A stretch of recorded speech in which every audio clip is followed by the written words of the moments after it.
What is up, guys? SnoShoe here. Welcome to the midpoint of the SnoCup competition and also the World Cup. Hope you guys have been enjoying watching the World Cup. I've been having so much fun. Been recording all the games and watching them later because they happen during the workday. That kind of stinks. But aside from that, this World Cup has been amazing so far. Like I said, I hope you guys have had a whole lot of fun watching this. It's kind of the point of the competition, so I think you guys have been able to get into it. I've gotten a couple of tweets, and I've seen a lot of people be competitive with it, so I'm pretty happy with how it's going so far. But this video is to update you guys on what's going on with the competition now. So, if you guys check out the graphic that's on the screen right now, you will see a list of teams that have made it, and subsequently a list of contestants that are still in the tournament. So like we said, we had the group stage. All of those games are completely over, finished, and the tournament has been decided. We have figured out who's going to make it to the tournament and who's going to play who in the first round of the tournament.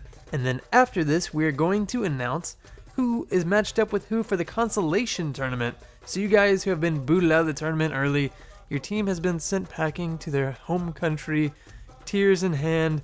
You guys will have another chance with another team to win the consolation prize of a Steam game $30 or under. But first of all, let's check out who's still in the tournament and who's up for the grand prize. So let's go through these by rank. First up we have, of course, Jerson of the 43 with Brazil. Yes, they advanced, and they actually looked pretty impressive doing so. They won, they won 2 games and drew 1 game. So they beat Croatia and Cameroon and had a draw against Mexico, thanks to some great goalkeeping by Mexico. We'll talk about that later. Next up, we have Bailey Payne with Argentina. We had a feeling they would go through. They're number 2 ranked in our tournament here. They won every single game they played, but I think they won each one of them by 1 point. So it's like they kind of didn't play as well as they possibly could have, but they did beat Nigeria, Bosnia and Herzegovina, and Iran. Pretty easy group. They came out of it just fine. And now we have to talk about the number 1 team that was eliminated from the tournament, Spain, and Citro98. I'm sorry, buddy. Spain had a terrible showing for the first 2 games, getting completely dominated by the Netherlands. That was a great game to watch, for me at least. And they didn't play well against Chile either, lost 2-0.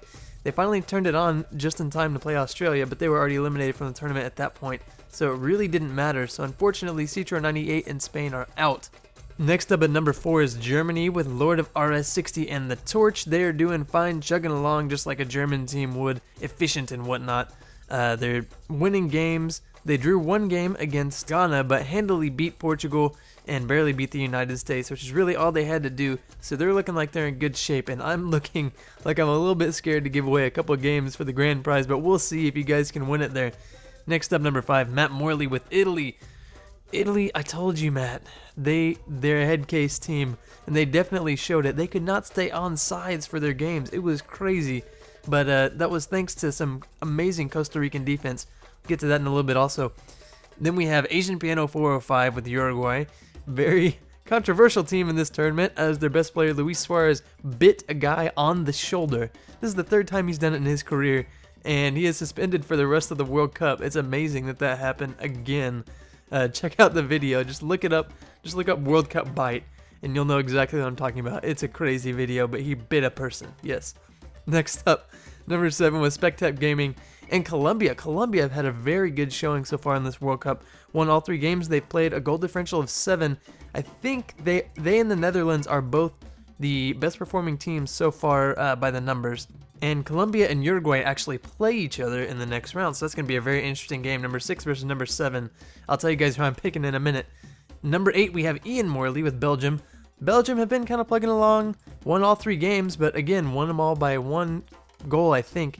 Didn't look too impressive, which is good for me because the United States play them in the first round. We also have number 9, Lacan 911 with Chile. Chile was very impressive against Spain. That was a team that we didn't think was going to make it just because they were in a really tough group. They came through it. It was very amazing. Number 10, General Trooper Gaming with Portugal.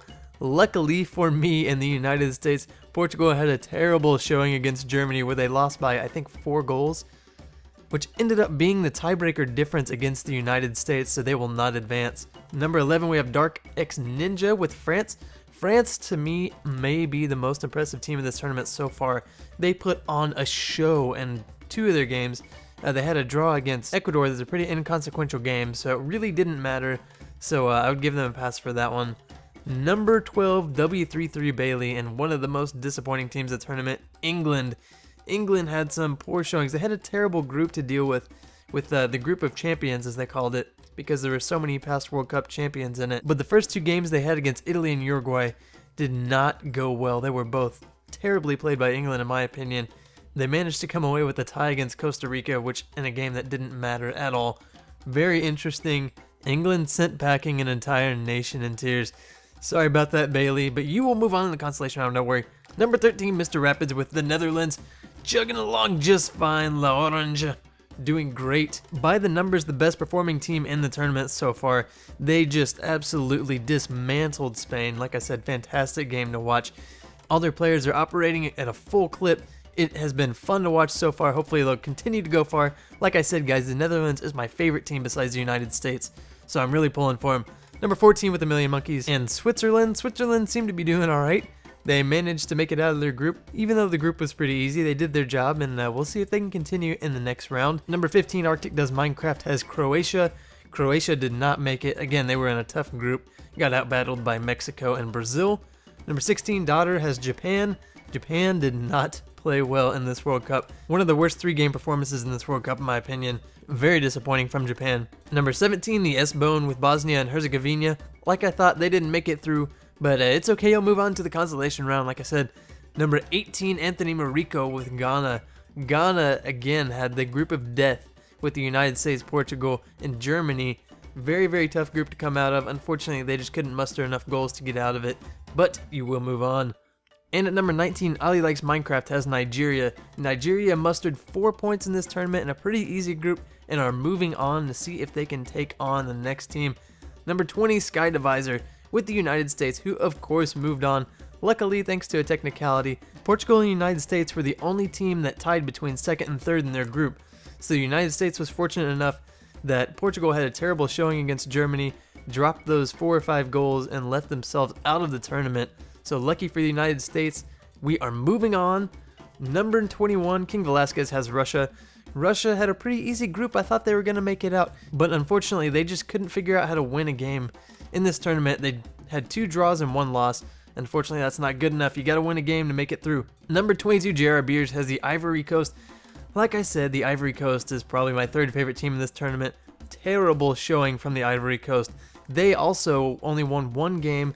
They should have won more. They had a pretty darn easy group. I thought they were going to come out on top of it, but somehow they were beat out by a team we'll talk about in a second. Sorry, JRBers, but we'll see you in the consolation round. Number 23, Seven Blood with Mexico. Mexico moved on. I thought they would. Even though our rankings had Croatia above them, Mexico was able to take care of business against Croatia and Cameroon and take a draw against Brazil behind some fantastic goalkeeping by their goalie Ochoa, so they'll be moving on. Number 24, Ecuador. Not much to say about Ecuador. I didn't think they were going to move on, and they didn't. They had a pretty easy group, but just didn't get enough done. Switzerland and France both moved on in that group. Number 25, one of the surprises of the tournament, Vostis, has Greece. Greece somehow ended up not scoring a goal in the first 2 games, scored 2 goals in the last game, and moved on in this tournament.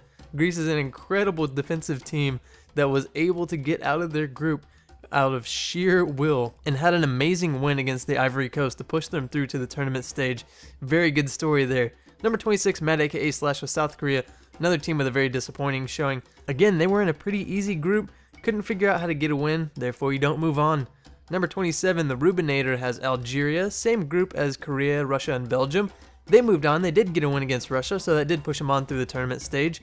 We'll see what happens there. Number 28, Rex Knight with Cameroon.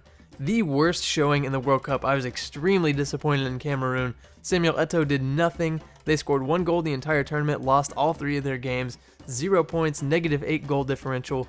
Terrible, terrible showing. Sorry about that, Rex Knight, but you'll move on to the next round in the consolation bracket. Number 29, the surprise of the tournament. I wrote them off, I believe. You can go back and check the video, but I believe I wrote them off in the last video. Costa Rica, ladies and gentlemen. Costa Rica was the lowly team in the group of champions with Uruguay, Italy, and England. Costa Rica ended up winning their first 2 games against Uruguay and Italy, and even pulling off a draw against England. Granted, that game didn't matter. I think they could have won all 3 of their games. Amazing, amazing play from Costa Rica. We'll see if they can ride that into the next round. It's going to be very interesting, but I have a feeling the entire world is pulling for them at this point. Number 30, CTB 98600 with Iran. Iran also not a great showing. They did almost pull out a draw against Argentina, but Argentina and Lionel Messi scored an amazing goal at the last minute to get the win there. Number 31, Zuria in Australia. As I thought from the beginning, Australia just are not good at football yet. They lost all of their games, though they did score 3 goals. Tim Cahill is very good player. Unfortunately, he might be the only good player on that team. Australia is not moving on, but you, Zuria, are moving on in the consolation round. And last but not least, number 32, and last but not least, you know who you are, Caleb and Nepratuit. You guys had Honduras, the worst team in the tournament, and unfortunately, they lived up to their name as the worst team in the tournament. They were terrible. Didn't win a single game, had 1 goal the entire tournament, and a -7 goal differential. You guys will be moving on to the consolation bracket, and you should be thankful for that because Honduras was bad. Alright guys, now for the fun part. This is how the tournament shakes out. Take a look at the single elimination tournament. Whoever loses a game is completely out of the running, will not win any prizes if you lose a game from this point on. If you check out bit.ly/SnoCup, you guys know I've been updating that. You can also see the teams that are going to play each other as well as the competitors that are going to go against each other. For instance, Brazil is going to play Chile in the first round, which means Jerusalem of the 43 is going to play Lacan 911 in the first round. So you guys are going to get to see who you're going up against. It's going to create some pretty cool competition, I think. There's some really good games in this first round, and I think it's going to turn into some really good games throughout the tournament. So, I have actually predicted what I think is going to happen, and we'll show you that right now. And I'll just go through these fairly briefly. I think Brazil is going to beat Chile, even though that's going to be a very tough game. Chile's a very good side, but Brazil has the home crowd behind them. Colombia and Uruguay, very interesting game, like I said earlier, evenly matched, but Uruguay's star player bit somebody and he's out for the rest of the World Cup, so I don't think they're going to move on there. France and Nigeria, France is going to sweep the floor with Nigeria, sorry Ali. Germany and Algeria, Germany is going to beat Algeria there. Netherlands, Mexico, I really hope the Netherlands moves on in that game. That may be one of their toughest games of this World Cup. Mexico, again, behind Ochoa as a goalie. It's going to be very tough to score on him, but I think Netherlands can do it. Costa Rica and Greece. Greece is another wild card with their stingy defense, but Costa Rica has been rolling and should roll on in that one. Argentina, Switzerland. Argentina should massacre Switzerland, I think. Belgium and the United States is also a very interesting game, evenly matched in my opinion, but I think, I guess maybe I hope, the United States is going to pull it out. I want to see some magic happen in that one, so that's more of a hope pick there. And then the rest of these are kind of theoretical games, but I'll break it down. I think Brazil is going to ride the home crowd. They have a very good chance of winning. They're the favorites. But I really think the Netherlands have a very good shot in this tournament. They've played very, very well. You've seen all their star players on point so far, and they have a fairly easy path to the tournament. Really, if they can take care of business against Mexico and Costa Rica, they have a pretty good matchup against Argentina, and I don't think Argentina's played that well this tournament so far. Even though they've won all 3 of their games, they've only won each of them by 1 goal. So I think the Netherlands can ride some momentum there, get into the finals, play Brazil, and I think and I hope that they can make it on. So that's going to be my prediction. We'll see if it comes true or not, but I wanted to lay it out there so you guys can know what I think is going to happen. And with that, ladies and gentlemen, now for the moment you have all been waiting for, or at least half of you have been waiting for. We'll call it the losing half have been waiting for. You guys will now get to see who has been matched up with which teams in the consolation bracket. So you losers have new breaths of life coming into this tournament, and we will see. I've actually got that up on the Excel spreadsheet also, so you guys can see who's going to match up with who and the team assignments there. So I'll just run through these fairly quickly. I already told you all about the teams, so I'll just tell you who's matched up with who. First up, we have Mexico and King Velasquez and JR Beer 717. That's the team that's going to have 2 competitors with it. Then we have Greece and Rexonite. We have Brazil and the S-Bone 92. Germany and Caleb, Uruguay and Citro 98, Nigeria and CTB 98600, Argentina and Nosnitz Productions, Switzerland and W33 Bailey, Algeria and Matt aka Slash, Chile and General Tuber Gaiman, Belgium and Anthony Marico, United States and Nepratuit, Colombia and Zuria, France and Arctic Does Minecraft, the Netherlands and Daughter, Costa Rica and Matt Morley. So you guys have all earned some new life in this competition. You're now playing for a Steam game up to $30, so hopefully if your first team wasn't any good, your second team looks to be a little bit better, and now you have a chance to claim that great consolation prize. So with that, guys, I hope you guys have been enjoying it so far. We're about halfway through, and this is really where it starts to heat up. You guys are going to see a lot of great, tense games in the following weeks. Like I said, there's overtime in these games, so games do not end in ties. They'll go to overtime, and then if they are still tied after the overtime, they'll go to penalty kicks, and the penalty kicks are crazy. All the tension up to this point has come down to a few short moments, and that is really where it gets interesting. So we're going to see some really great games coming up. Hope you guys continue to watch it. Hope you continue to enjoy the competition. Until next time, guys, I will see you all later, and have a great day.